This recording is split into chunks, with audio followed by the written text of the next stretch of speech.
There's no question that leadership plays an important part in the psychological health and safety culture of an organization. One theory that has been proven to be effective is servant leadership. We'll speak with an expert in servant leadership who's utilized it in both private and public sector roles on this episode of the Psych Health and Safety USA podcast. From Flourish DX, this is the Psych Health and Safety USA podcast. Safety at work is more than freedom from physical injury. To be safe, you have to feel safe. Join us each week as we discuss psychologically healthy and safe work in the USA.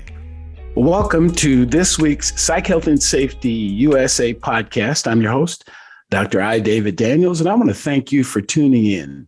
Each week, we seek to increase awareness of the importance of psychological health and safety by learning from the lived experiences, research, and expertise of our guests, as well as advocating strategies to reduce harm and minimize vulnerability to psychosocial hazards in the American workplace. Servant leadership is a philosophy in which a leader aims to serve. This is different from traditional leadership, where the leader's primary focus is the thriving of their company or organization.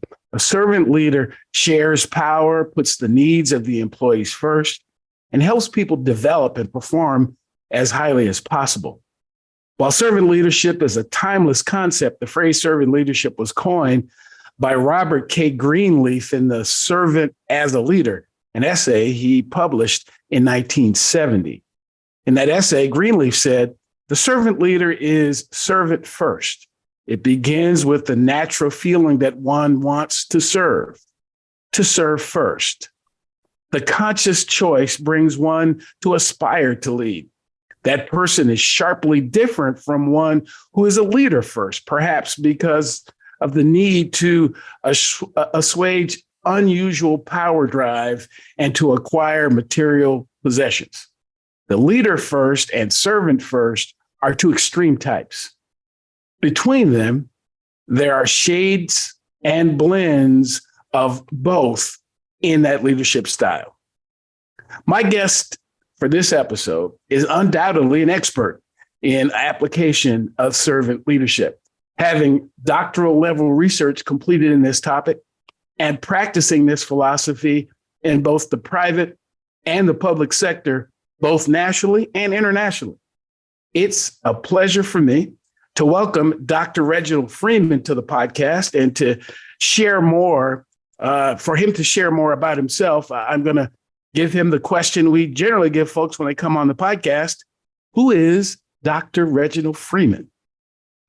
Well, hello, Dr. Daniels, and it's always a pleasure to sit down with you, someone who I have admired and leaned on throughout my entire career. And I must say, I would not be where I'm at today if it were not for your mentorship. So as always, I love you and thank you for everything. For me, it's who Reggie Freeman is very simple. First and foremost, I'm a devout and loving father and husband. My wife and I, we just celebrated our 19th year wedding anniversary just a few days ago. And the light and the center of our universe are our two daughters, Harmony and Joy. So first and foremost, who I am is a provider and a protector and a loving member of my family. And after that, I am a humble public servant, someone who has enjoyed reaching back, reaching down, and reaching out to anyone who wanted to better themselves as an individual, or even groups or entire organizations who wanted to look at their processes from an organizational development, organizational leadership perspective. And I've been so very blessed and fortunate throughout my career to receive a lot of help. And now at this point in my career, I pay that forward by assisting as many people as I can, whether it be in the workplace or through higher education as a dissertation chair. Wow. So we honestly don't have enough time in this podcast to go over all of the opportunities that you've had to lead. And as I mentioned, both nationally and internationally, And so we're going to get into some of that. But before we do, share a little bit with me when you hear the concept or the term psychological health and safety. What does that engender for you? For me, the first thing that comes to mind is someone who feels comfortable not only just being who they are, but speaking up against any injustices or anything that's happening in the workplace that should not be happening. When you have an equitable and inclusive workplace and people have a sense of belonging, then you have a prime recipe for a healthy psychological health and safety environment. And so that is something I never had at the beginning of my career. And to this day, as a chief of the department, even though I'm in a position of authority, as you mentioned about servant leadership is one of my favorite leadership philosophies out of the thousands that are out there. I make it a point to know that the members on my team know that I serve them, they don't serve me. And from that stewardship, from that servant's heart, to me, that contributes to someone having a healthier psychological health and safety environment while in the workplace. And it's so critically important. And that is one of many things that is non-negotiable in the workplace or should be non-negotiable in the workplace. So you mentioned, you indicated a little bit that that's not something that you experienced. At what point did you start to know that? Did you start to feel like, it should be different? I mean, we all get hired at our first jobs, wherever they are, and we get tossed out into the environment. And at a certain point, we start going, well, something seems like it should be different. You may not be sure what it is. So when did that occur for you? Dr. Daniels, we all talk about treating everyone with dignity and respect and so forth. But I don't care if it's the private or the public sector. There's only a few organizations that really mean it. And what I mean by that is that level of accountability that comes with someone not treating people with dignity and respect. Like going back to the beginning of my career in Mississippi in 2001, you would have thought it was Mississippi in 1960 or Alabama. Not only were there psychological hazards I had to navigate through, but also physical. And that's 2001 as an African-American male. So I can imagine what a woman who's a person of color, or even a woman, period, what they may be experiencing in the workplace, let alone in a fire and emergency services organization. We make it a point to let everyone know that we are a ism-free workplace with no tolerance for any deviation from that. So genderism-free, racism-free, sexism-free, cronyism-free, nepotism-free. It is our workplace. It's not my workplace as a chief of the department. And, when you have that kind of culture, or when you strive to fight for that culture every single day, and I specifically use the word fight because that's exactly what it is. You always have conflict within the workplace. And oftentimes that conflict occurs when the values and beliefs of an individual are in conflict with the values and beliefs of the organization. And in the middle, that's called accountability. And so we strive every day to ensure that all of our members, no matter who they are, where they're from, what they identify as, who they love, that they feel like they know, not feel, but they know that this is their organization too, and they have a voice. Well, okay. Share, that's a lot. That's a lot. I when I'm having these conversations with folks, sometimes I have to, tap myself and go like, wow, that's really deep. That's really important. That's really something that people need to hear. But it's also something that's encouraging for me to hear, particularly when I talk to people here in the United States. So this podcast is a part of a family of podcasts that are predominantly in other countries where there are, kind of regulations and rules and whatnot. And we don't really have that. And it's so encouraging to know that we have people here in the United States of all different, backgrounds who understand the importance of just treating people with dignity and respect. And if we get that part good, the rest would actually be pretty easy. So share a little bit about at least your view on servant leadership. I understand it was a pretty important component of the research that you did. And so share a little bit about, servant leadership and your thoughts about it.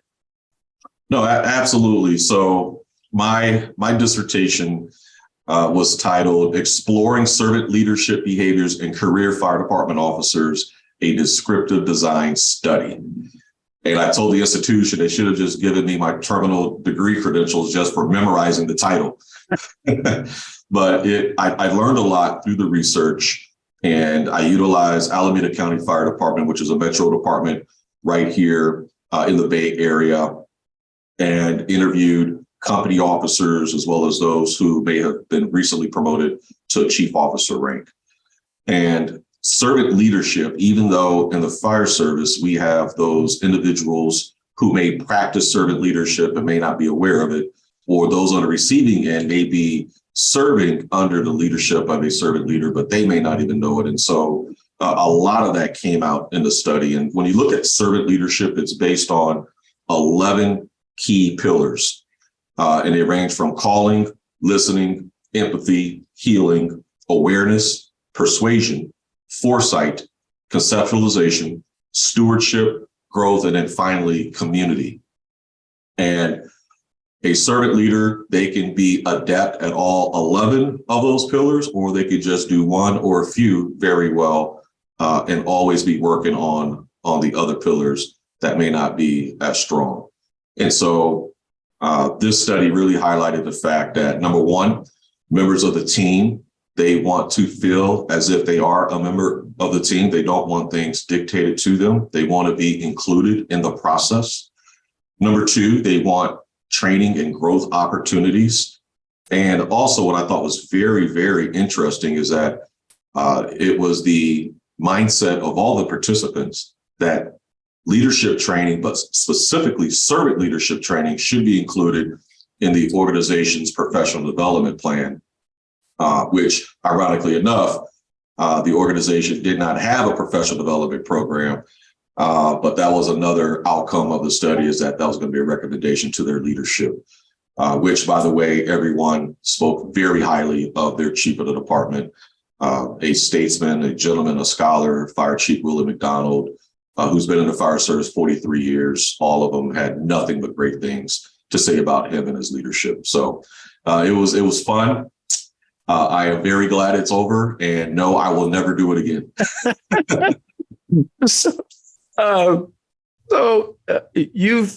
So in this study, you looked at the concept of servant leadership and kind of peeled it apart and looked at another organization. But talk a little bit about your opportunity. So you've had the opportunity to be a leader in both the public and private sector. And I often hear that they're different. There's a part of me that doesn't necessarily believe that, because there are human beings in both. The environment might be slightly different, one for profit motive, the other for social value, if you will. So chat a little bit about your private sector experience of being in a for-profit environment, and how servant leadership still works even when you're trying to, make money. Sure. No, great question. So my private sector experience included being the fire chief for Lockheed Martin Air Force Plant 4 in Marietta, Georgia, which is Atlanta Metro, and then Air Force Plant 6 in Fort Worth, Texas, which was the aeronautics headquarters.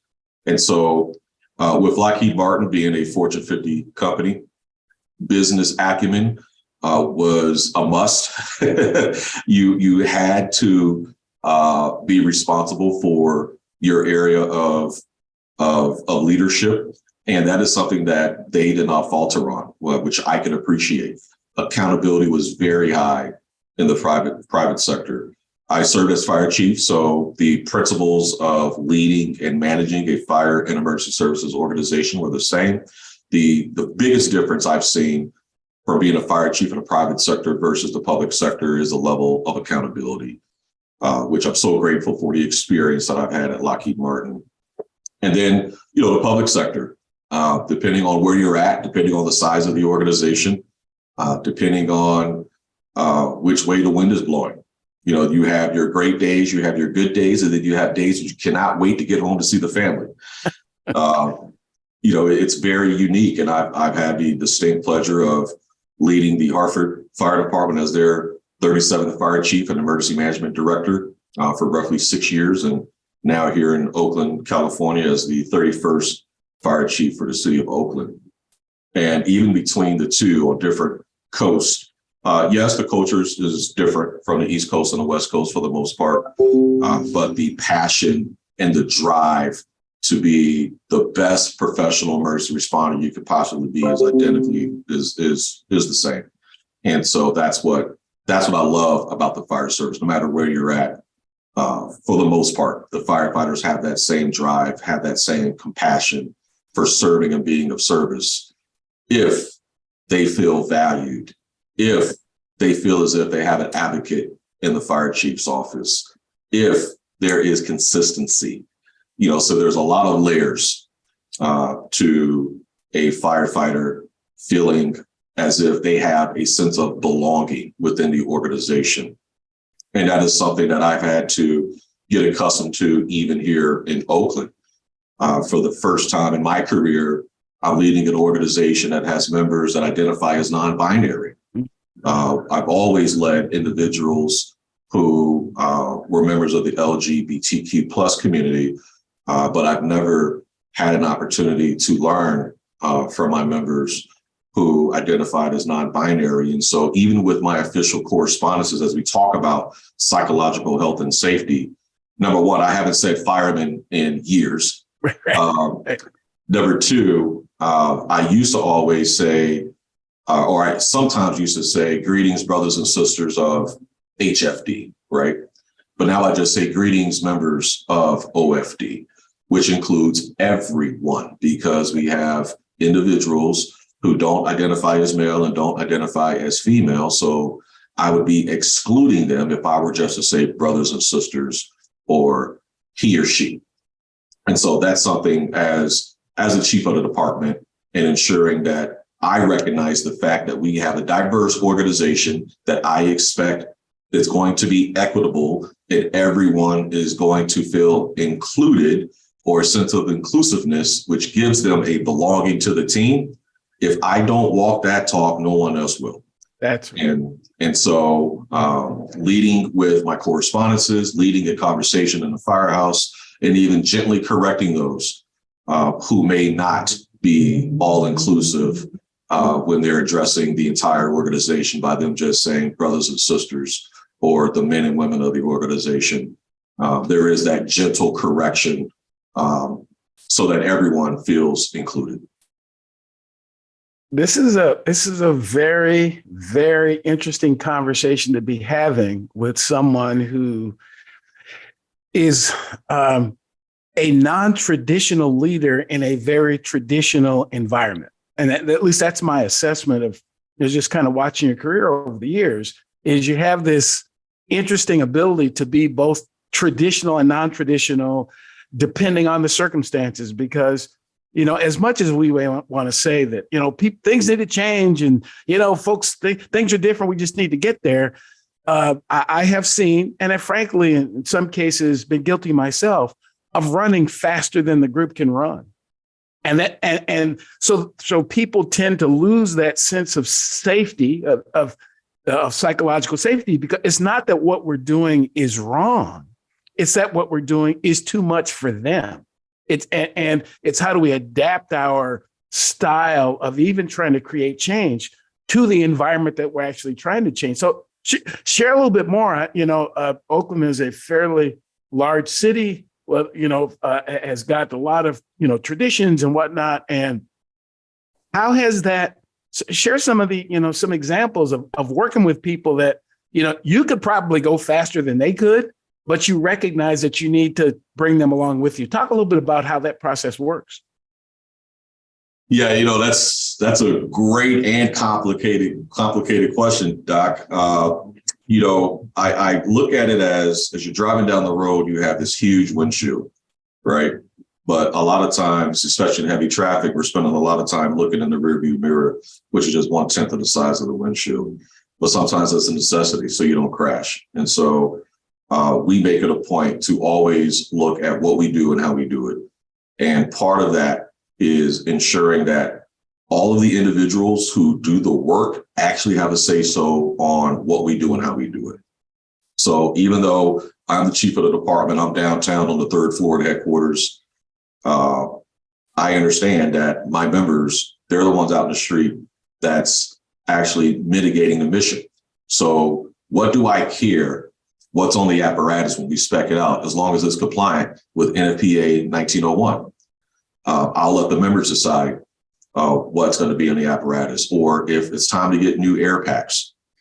I'm downtown on the third floor of the headquarters. What do I care what air packs our members wear, as long as they're compliant with the NFPA standard? We'll set up a committee and let the members, which representation from every rank and every affinity group within the organization, they'll be at the table to determine what that looks like. And now today, we have established a diversity, equity, and inclusion committee to where we meet regularly, and our members, which is represented by all of our affinity groups, they have regular scheduled meetings with me individually, and then we meet together as a DEI committee to talk about things that we can do differently or things that we can do better. Like most fire departments in the United States, we are so behind on modernizing our buildings. The average firehouse in the United States per NFPA is 44 years old. And we have 25 firehouses here in Oakland, and the majority were designed for men. They certainly were not designed for women and non-binary members of the community. And so that is something that we have been addressing for the last year and a half that I have been here as a chief of the department. And when it gets to the point to where there is signage on bathrooms in the firehouse for men, and then non-gender specific members of the team or the general public, but no bathroom for women, that's problematic. And so working collaboratively with the city's attorney's office, with human resources, and then of course our members and public works who manages our facilities, we've made significant headway in ensuring that those types of issues are addressed. And one last thing on this subject is we do have Town Firefighters Group, which that acronym stands for the Oakland Women and Non-Binary Firefighters Group, which is established by one of our engineers who's very talented. And after a conversation her and I had when I first got here, I said, Candace, we got to establish a women's chapter of women in the fire service here in Oakland. And there was an attempt to do that before in the past, but they were talked out of it by their colleagues saying, why do you all want to be different? And my response to her, well, because you are different. Right. There are different needs. There are different issues. And so I highly recommend you get this chapter established. And so out of that conversation, they created the Oakland Women and Non-Binary Firefighters Group, which within less than a year is one of the strongest affinity groups within our organization. And they have led 3 different women and non-binary youth groups, fire camp groups, that I've had the pleasure of witnessing. And it's just phenomenal work. But on top of that, a letter signed by me from my office to the president of the Oakland Women and Non-Binary Firefighter Group states that any renovation or design of any new firehouse will be sent to the president of Town Firefighters to ensure that we as an organization are being as inclusive as possible to our women and non-binary members, so that those schematics will be all inclusive and they have a say-so and a voice into what our firehouses will look like, since they're there as well for a third of their life with everyone else. Well, a theme that I'm noticing in everything that you've been saying since we've been talking. 2 points. One is your use of the word member as opposed to employees, workers, and I think there's an appropriate use for those, but you've had this consistent use of membership in the organization. And the other is this theme of bringing different people to the table before you do things, not after you do things. And that's one of my critiques of people who talk about safety in general, psychological safety, psychosocial hazard, whatever, is we talk about it after there's been harm, after there's been some negative consequence, and then the big programs show up. And again, what I think is so important, that you're bringing people to the table as you're deciding. So we are deciding what to do, not you are deciding what to do, which is probably one of the elements of being a servant leader. No, without a doubt. And thank you for picking up on the member nomenclature. And I do that intentionally, Dr. Daniels, for the simple fact, I learned a long time ago. I've been a student, a practitioner of leadership for quite some time. And I learned a long time ago that if you treat people like they are employees or subordinates, they're going to act like it. So why would I, as the head of my organization, right? Why would I want anyone to come here, spend the amount of time that they spend in the workplace, especially with the mission that we have to execute, and they don't feel as if they are a valued member of the team? And one thing that I have said consistently to our folks is that we don't have employees, we don't have subordinates. Everyone knows who the boss is, right? And if you have to tap your chin on your collar or your chest to remind people who you are, then you don't have true followership and you're not exercising true leadership. But we don't have employees or subordinates. We have either team members or family members. And if you accept that practically as the way that you are going to conduct business, regardless if you have recognized authority within the organization or not, it's a more healthier environment for everyone. Everyone. Just imagine if someone came to work and they felt like they weren't going to work. They were hanging out with their friends and they're actually getting paid to do that. Just so happens they get some stuff done in between the time they get there and the time they leave. That should be the goal. That should be the mission, is for everyone to feel valued, for everyone to have a sense of belonging to the organization, and for everyone to know that if something is not being done the way it's supposed to be done, or if someone does something they shouldn't do, that without any hesitation, they should be able to speak up and say something without any retaliation or repercussions. Hi listeners, Jason here. We hope you're enjoying this latest podcast episode. Now, if you're like Joelle, Alicia and myself and enjoy learning from the best, then the Flourish DX Academy is for you. The Academy includes free e-learning courses on the ISO 45003 standard for psychological health and safety at work, and associated topics such as how to conduct a psychosocial risk assessment and how to create the business case for psych health and safety. All courses feature high-quality videos, downloadable resources, multi-choice questions, and a downloadable training certificate on completion. Take your learning to the next level with all Flourish DX Academy courses included within the Flourish DX mobile app. Select podcast episodes from the Psych Health and Safety podcast and sister podcasts from Canada and the USA are also included. Get started with Flourish DX for free at www.flourishdx.com/get-started. That's www.flourishdx.com/get-started. Now back to this episode. Another interesting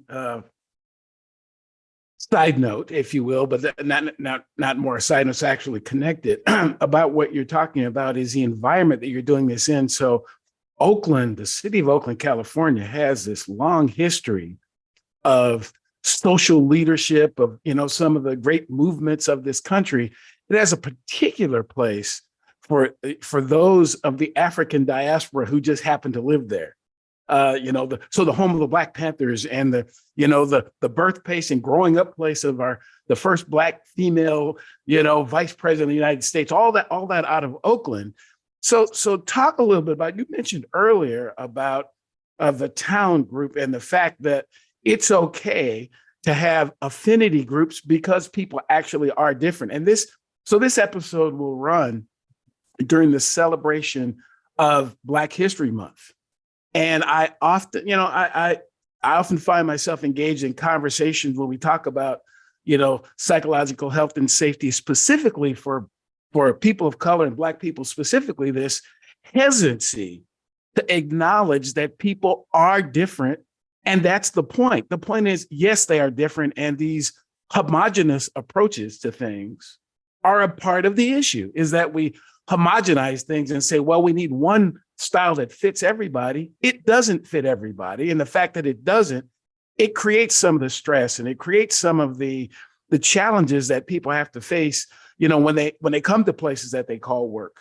So talk about just being in the historic Oakland community and how your leadership melds with actually what the community actually believes in terms of the way they see the world. No, great question, Dr. Daniels. And, before I jump into that, you said something that was very interesting in regards to how some people do not recognize or will not recognize or feel like they shouldn't recognize affinity groups. And that to me is just another example of them trying to control or to manipulate. If you were an inclusive person who had no ill intent, you should have no problem or issues with individuals or groups meeting to talk about things that may be important to them. They're not going to be important to you because experiences drive perspectives. So it is impossible for me to have the same perspective as someone else within the organization who comes from a totally different background and culture. However, there could be a level of understanding if I take the time to sit down and have a conversation and I'm open enough to receive what they're saying and I listen to understand and not listen to respond, which is something that we tend to do way too often in the workplace, is that we just listen to respond instead of listening to understand. When someone's talking, as soon as they're done, well, no, but just listen, take it all in, practice active listening, and show that individual that you're speaking to the utmost respect. And that is how you learn. That is how you grow. So I just wanted to speak on that very briefly. In Oakland, I'm so very blessed and fortunate to be here. I'm at the tail end of my uniform career in the fire service, and Oakland, it came down to two cities, and Oakland was my choice for the simple fact of their history of social justice and social reform. It is something that I have really valued as a person, let alone a public servant, but just as a person with my background and history at the beginning of my career in racist Mississippi. At the time, the racism I experienced, the entire state is not racist, but I experienced a lot of racism. But to be able to come to Oakland with the history that it has in pertaining to social justice and Dr. Huey Newton, I mean, it is absolutely phenomenal to be here and to be able to take all of that in. In Oakland, there is zero tolerance for any form of racism or discrimination or bias. Zero tolerance. It does not matter who you are, where you're from. And quite frankly, I read something just the other day that there's 166 different languages that are spoken here in Oakland. That's the level of diversity that we have here in the town. And that's one thing I had to quickly realize. San Francisco was referred to as the city. Oakland, we're referred to as the town. But just to have that experience here and take all of that in it's very, very refreshing for me to be somewhere to where you can speak your mind, to where you can fight injustices, because that's the expectation. That is the expectation here in Oakland.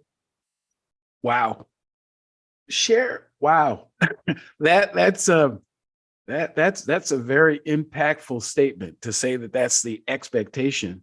And I think it's even more important for someone who was not raised there to say it than it is of those who are, because sometimes, we get in our systems and, we're so deep in the soup, like they say, a fish often doesn't know that the fish is wet because they're just in it all the time. But to come in from outside and see that and realize, oh boy, this is real. I mean, this is just what folks do here.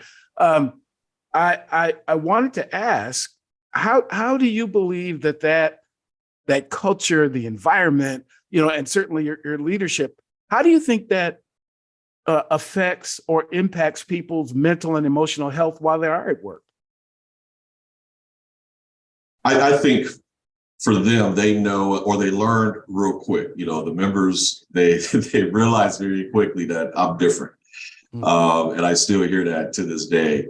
Unfortunately, when I went to East Oakland for the first time, Station 20, we have 25 firehouses, and I made my rounds and met with all firefighters in all firehouses. And Station 20 is at 98th and International Boulevard, deep East Oakland. And as I was leaving, after being there for an hour and a half, the senior firefighter walked up to me with all the other firefighters behind him and said, "Hey, Chief, we just have our station T-shirt for you, just a show of our appreciation for you coming out. We've never had a chief come out here before to spend time with us." And I was really taken back by that. I was very humbled, but also, I'll be honest with you, disappointed that was the case. But that just spoke to some of the challenges, if you will, that our organization had faced throughout the years in regards to leadership or even perceived leadership from the members who do the work. And so being seen, being visible, being engaged. This past weekend, Saturday, I had 2 community events I was at. Sunday, I had 1. And I try to bring my family with me when I can. So Saturday was actually my wife and I's 19th wedding anniversary. So sent her to the spa, and me and the 2 girls, we went to a food drive that was organized by the Black Professional Firefighters Association here in Oakland at Allen Temple Baptist Church. And we packed bags, for food that was going to be delivered to folks who needed it. And so for me to be able to watch my daughters give back and volunteer with a smile on their face, they actually enjoyed it. They're 10 and 5, but they have been volunteering and doing that kind of work their entire life. For them to be in the community with me, and for me to greet my firefighters, and for them to greet my daughters, and just that entire atmosphere, even with the civilians and the residents, that is priceless. And it's that kind of engagement, that servant leadership mindset, to where that's not work. Saturday and Sunday, I could be feet kicked up at the house or doing some chores at the house that my wife gives me, but I'm out in the community and it's not work. I look forward to it. I enjoy it, and I bring my family along with me. And so the firefighters, they see that and they appreciate that. And that is something that for me, it's also therapeutic, because it reminds me, when I go to the firehouses, it reminds me why I put in the long hours, or why I do the things that I do. It's for the members, because if I don't advocate for them, no one else will.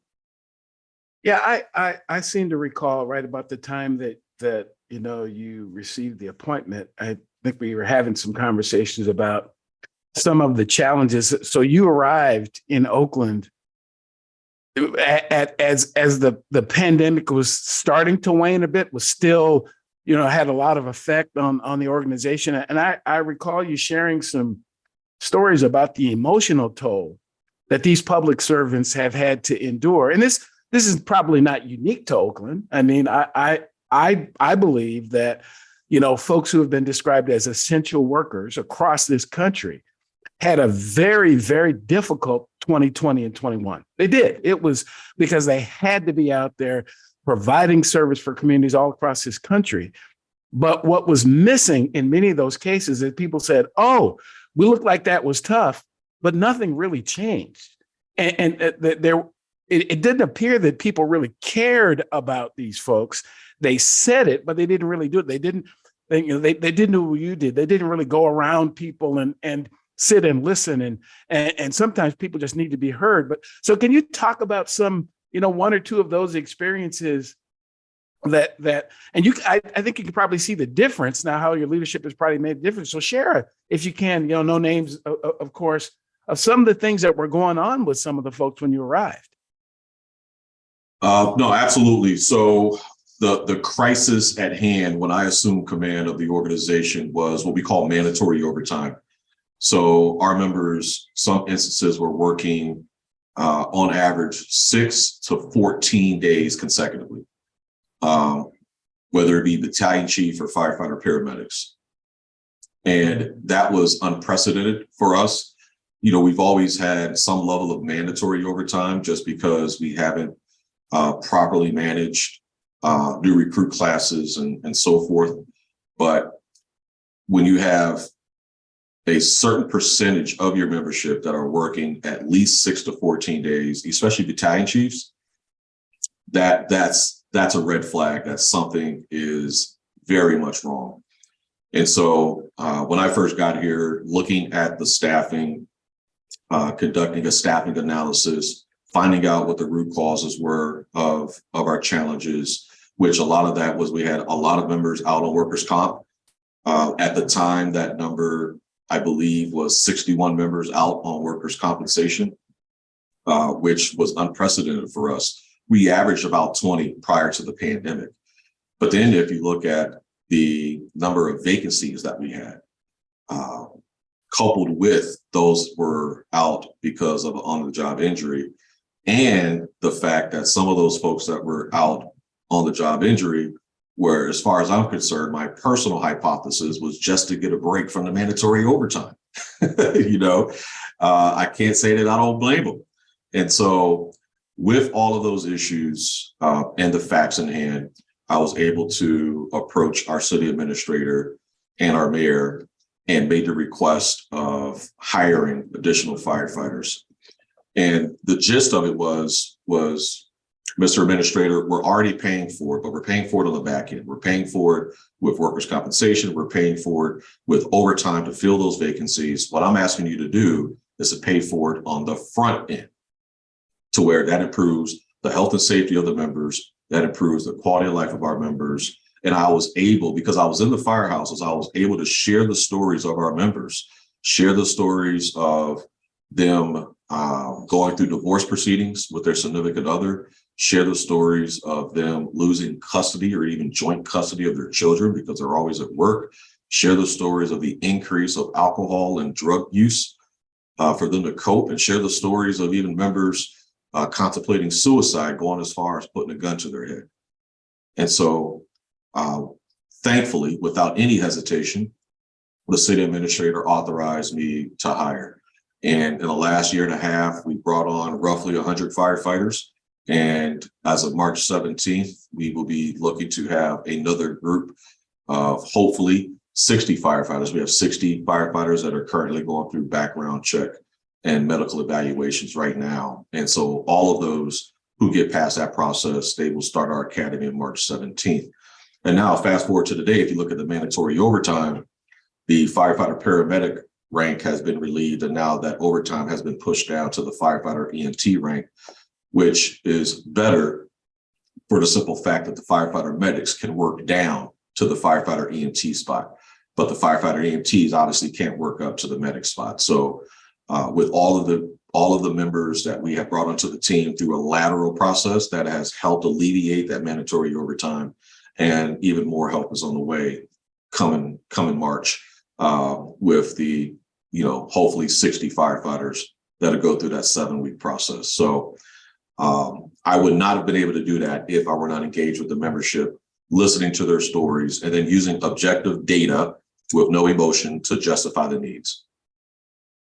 So this is how the conversation about servant leadership starts to weave, at least in my mind, into service delivery. Because those who don't feel that they're servants, they feel that others are serving them.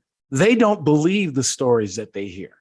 They blame the lack of productivity, the fact that people, they're abusing sick leave. They're all these types of negative connotations to human beings simply trying to take care of themselves.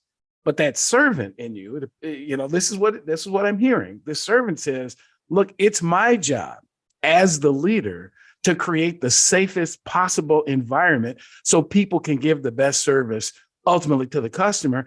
And I believe that mindset applies to whether or not you are providing fire rescue service or building computers or whatever it is. Ultimately, it is the customer that benefits from their servant leadership. At least that's what it sounds like to me. Absolutely, without a doubt. Yeah, absolutely. So we have a few more moments here. I'd imagine that there are folks listening or watching this, this podcast and are kind of going, well, yeah, of course he can do that because he's a young, PhD guy who's got all this stuff.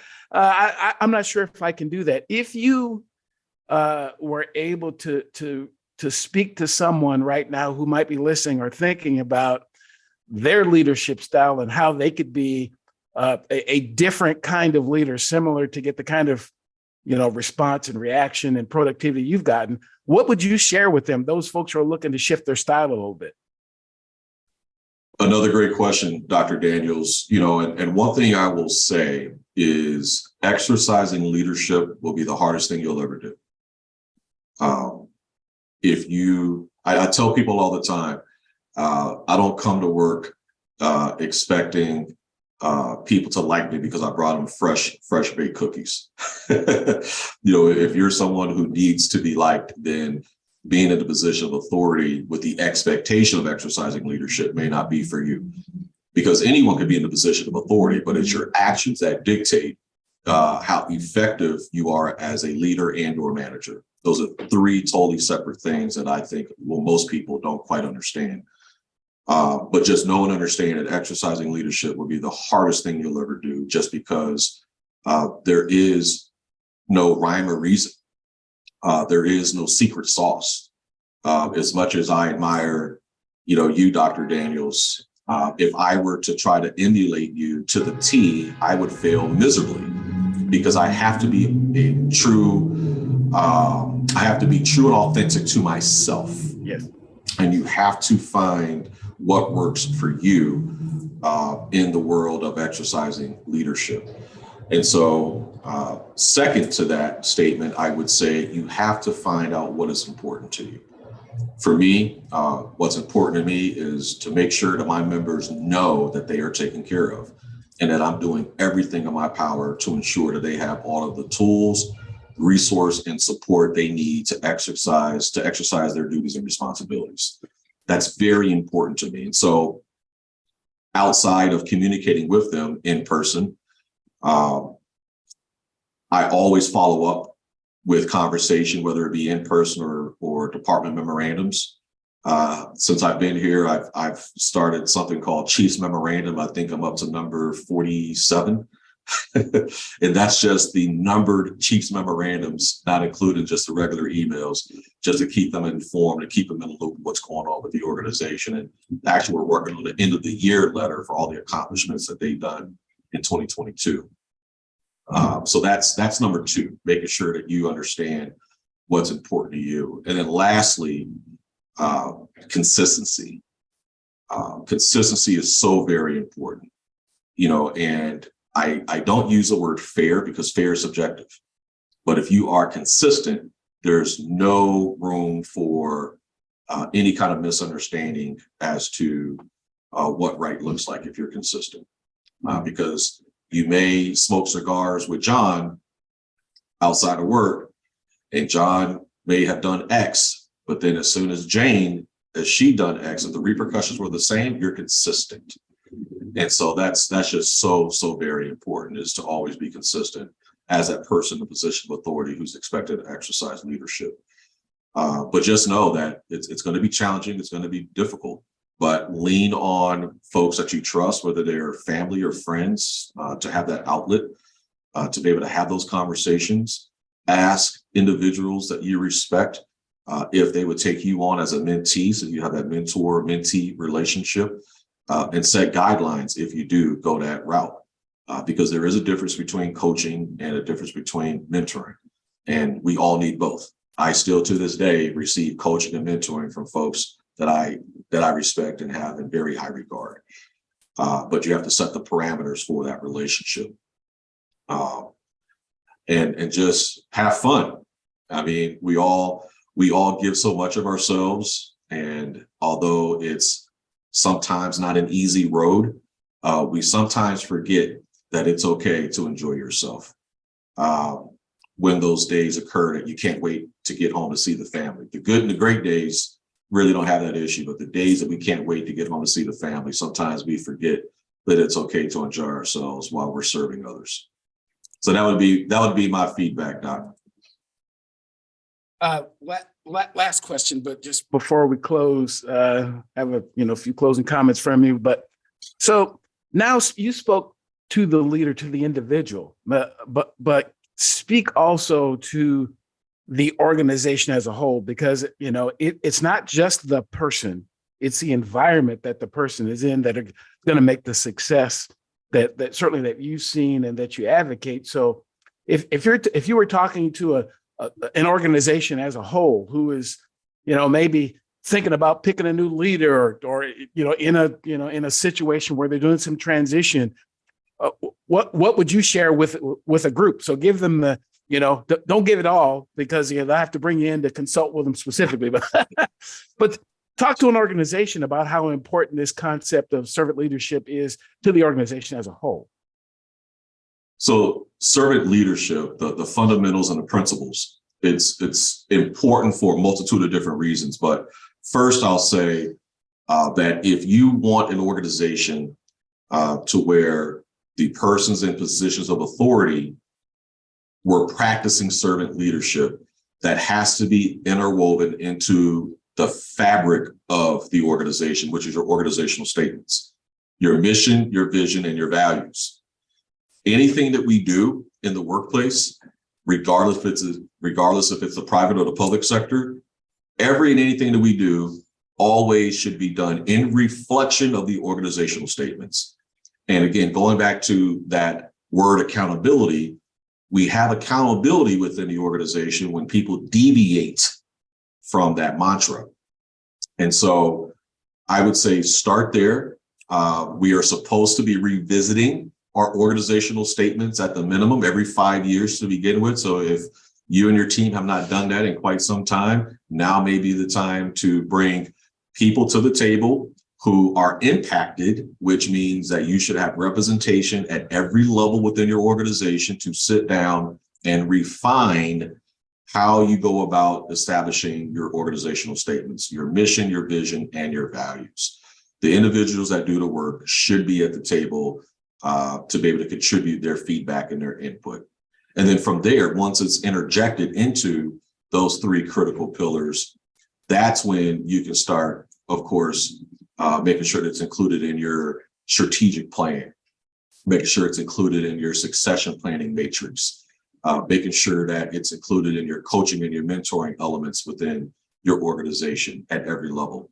So what we've always done in the fire service is, as it's time to promote, someone will have a certain amount of time on the job and an opening will come up as a lieutenant, a company officer, and they go through the process and then we give them a badge and say, all right, good luck, kid.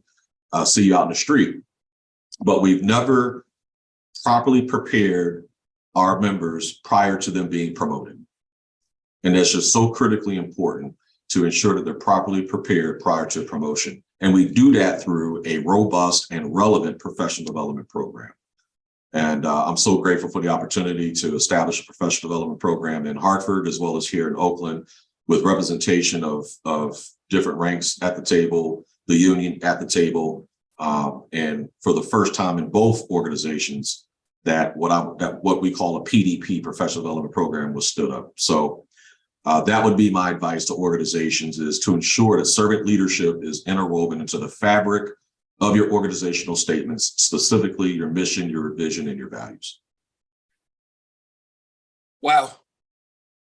Any closing thoughts, and then how people can connect with you should they desire to after we get off the air? Well, thank you again so much, Dr. Daniels, for having me. Not only a longtime mentor, but also classmate. It's been a true honor to be here with you and your audience today. And the last thing I will say is leadership is certainly a journey. That is where all the magic happens, is being able to engage individuals, to be able to engage groups and engage organizations. And if we invest into the members of our team, let's just say, even from a professional development standpoint, as that team member is better. For instance, in the fire service, that company is better, that engine or that truck or heavy rescue company. When that company is better, the battalion is better. If the battalion is better, the entire department is better. And so we should all be of the mindset that we would support anyone who's trying to better themselves because it only makes us better as an organization. And also, last but not least, serving is something that is truly a privilege. And the moment that we can't stand up for our membership, or the moment that we can't do the right thing, is the moment that we should pass the baton to the next person and relieve ourselves of duty. Don't wait for someone else to do it. Have the integrity to know when it's time to pass the baton for whatever reason you can't execute all of your duties and responsibilities. Well, it's been such a pleasure to chat with you, Dr. Reginald Freeman, and to hear your wonderful advice around leadership and how organizations can be more effective, and by doing so, how it creates a safer and more emotionally pleasing experience for the people who are involved. So again, thanks for your contributions. To those of you who've been watching or listening, either wherever you get your podcast, we're certainly happy to have you joining us each week. So if you're watching us on YouTube, please do subscribe and like and push all those buttons. And you can follow us. Actually, you can follow both of us actually on LinkedIn. A lot of conversation goes on there. And that's about it. We're gonna wrap up this episode with those wonderful comments from you. So for those of you who are waiting until next time, it'll be just next week. Please plan to be with us and plan to listen in on our next guest here on the Psych Health and Safety USA podcast. Thanks very much. You've been listening to the Psych Health and Safety USA podcast. To stay up to date with the best content on workplace mental health in America, subscribe wherever you listen to podcasts, and join the Flourish DX community at www.flourishdx.com.